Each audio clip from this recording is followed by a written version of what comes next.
के क्षेत्र में आदरणीय प्रधानमंत्री जी के नेतृत्व में एक नया विश्वास पैदा करने का देश के अंदर प्रयास किया जा रहा है और आदरणीय प्रधानमंत्री जी के नेतृत्व वाली डबल इंजन की सरकार में व्यापारियों को प्रोत्साहन, प्रॉफिट और प्रोटेक्शन भी मिला है।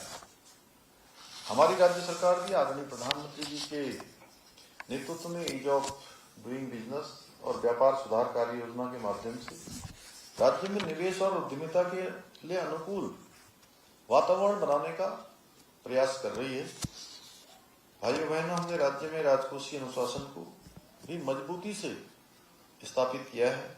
इसी का परिणाम है कि राजकोषीय घाटे को निर्धारित सीमा के भीतर रखने में हम सफल रहे हैं। हमारा सरप्लस बजट आया और हमारे इसी प्रयास को राष्ट्रीय स्तर पर भी सराहना मिली है। और हाल ही में जारी Arun Jaitley national institute of financial management की रिपोर्ट में उत्तराखंड को देश के सर्वश्रेष्ठ वित्तीय प्रबंधन वाले राज्यों में भी स्थान दिया गया है। इसके साथ ही सतत विकास के लक्ष्यों को प्राप्त करने के राष्ट्रीय सूचकांक में भी उत्तराखंड पूरे देश में शीर्ष स्थान पर, पहले स्थान पर है। इसका मतलब है कि हम केवल आर्थिक मजबूती की दिशा में ही नहीं, बल्कि हम सामाजिक विकास और पर्यावरण संरक्षण के क्षेत्र में भी एक जिम्मेदार राज्य के रूप में आगे बढ़ रहे हैं।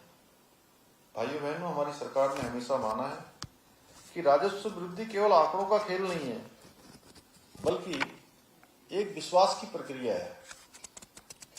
जब जनता सरकार पर भरोसा करती है और जनता के साथ पारदर्शी तरीके से सरकार व्यवहार करती है, तो विकास की गति अपने आप कई गुना बढ़ जाती है।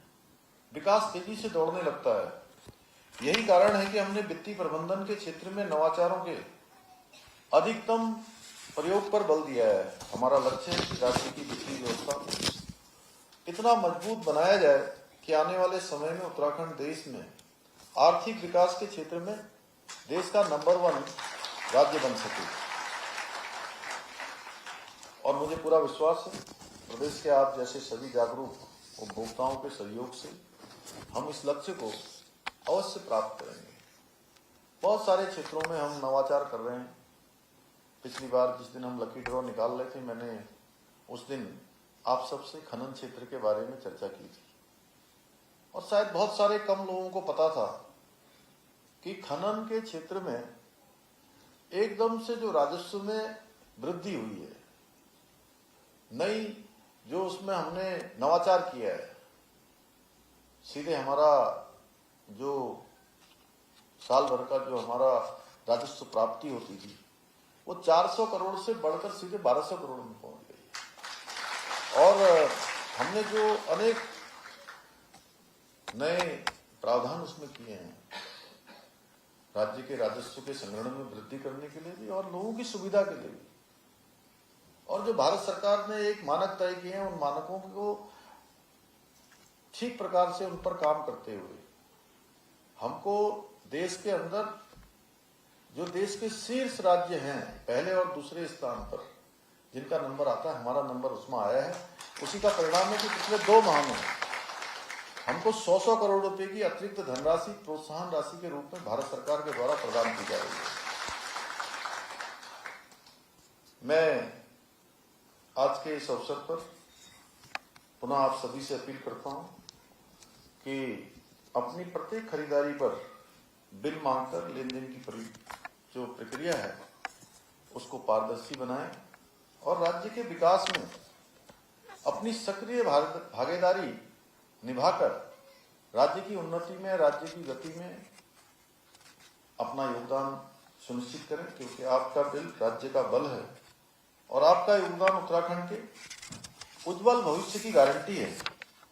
आज आप सभी विजेता केवल इनाम जीतकर नहीं जा रहे हैं, बल्कि आप ईमानदारी, पारदर्शिता और जन भागीदारी का संदेश भी यहां से साथ लेकर जा रहे हैं। मैं आप सभी को विश्वास दिलाता हूं कि हमारी सरकार प्रदेश में और भी आने वाले समय में अनेक नवाचारों को स्थापित करने में, सुशासन स्थापित करने का जो हमारा विकल्प रही संकल्प है, उसको पूरा करने के लिए इसी प्रकार निरंतर कार्य करती रहेगी। अनेक सारे नवाचार हमने किए हैं। अभी मैं एक दिन यहीं पर सोशल मीडिया के साथियों के साथ बात कर रहा था, तो मैंने उनसे उस दिन कहा कि एक बार मैं अपने सोशल मीडिया के साथियों से आग्रह करता हूं कि उत्तराखंड राज्य में जो नवाचार, जो निर्णय, जो नीतियां पहली बार हुई हैं, उसका भी एक बार आकलन करें कि वो कितनी है। तो उसमें से एक नवाचार हमारा ये भी है, जो बिल लाओ इनाम पाओ योजना है, वो भी इस नवाचार का एक हिस्सा है। तो मैं एक बार फिर से इन्हीं शब्दों के साथ पुनः बिल लाओ इनाम पाओ योजना के सभी विजेताओं को, दूर दूर से आए हैं, उनका अपनी तरफ से एक बार फिर से स्वागत करते हुए, आप सबको बधाई देते हुए मैं अपनी बात समाप्त करता हूं।